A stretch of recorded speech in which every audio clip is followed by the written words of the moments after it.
Welcome back mga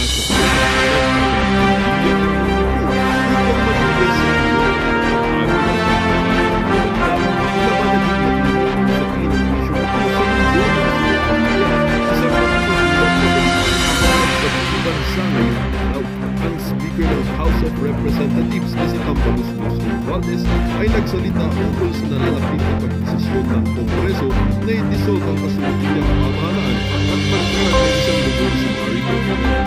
Sa isang press conference na ginanap kaninang umaga, ibinunyag ni Romualdez na nakapagsunduan ng mga batas na kinakailangan ng magbagong sistema upang tugunan ang isyu ng lugar. Ayon sa kanila, hindi na sapat ang kondisyon na pamahalaan ng pamahalaan upang makikita ang kasalukuyang mga taon. Kailangan natin ng mas nagpapagpapagpapagpapag. Ayon sa mga insider, ang ito ay kumain ng iba't ibang reaksyon mula sa mga batas. May alas ng suporta sa ibang na ito ay oras para sa pagpapagpapag. Samantalang nagulat na ng isang revolutionary government.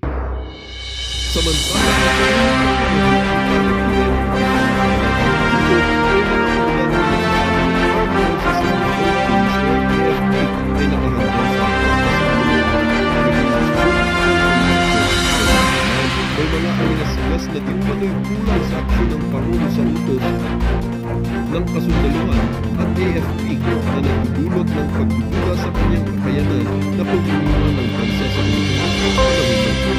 habang patuloy ang nakinig na nakayan sa Kongreso, hinihintay ng sambayan ang tumulong ng kinabukasan ng ating pamahalaan.